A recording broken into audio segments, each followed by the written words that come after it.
You always try to run your seams so that water flows over them, not against them.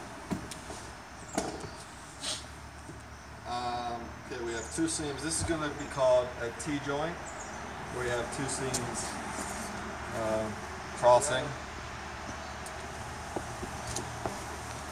What we're going to do is we're going to take a pencil or a chalk line, some form of marking, and make a mark, a ½ inch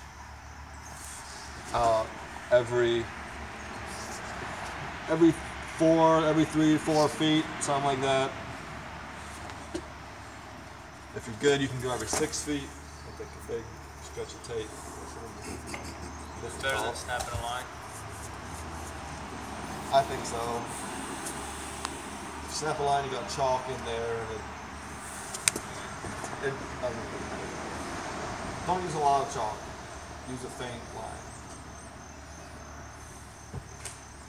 Does it stay on after you prime over it? Red chalk?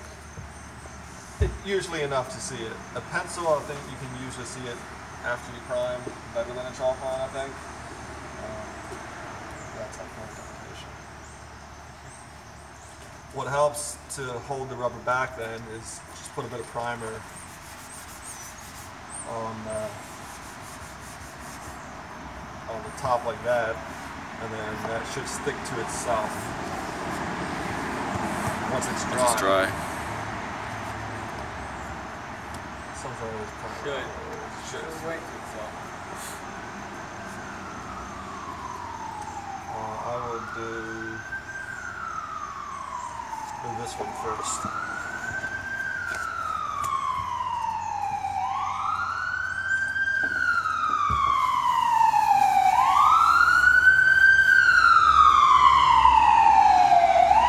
Prime both sides. Go ahead. I would say this is more important than priming for RMS, right? Because it's water. This actually needs to be watertight. This is very crucial. Two crucial things. Make sure you have enough of prime on this side, and this edge out here is the most important to get prime. So it's good to see this excess prime on the top sheet like that. That way you know you got that edge. And that's important because if you have an edge where it's not primed, either here or here, that's going to be the place where water starts to get in. So all your edges have to be primed. Water and ice gets in there, it's going to start pushing the seam apart. So this tape is about, this is wider than the paper tape. Usually it's about a 1/4 inch, the backer is about a 1/4 inch past the tape. This is about ½ inch. What you want is, you want to see this seam tape an 1/8 inch to a 1/4 inch outside of the seam. Okay? You don't want to not see the tape. It needs to be exposed at least an 1/8 inch.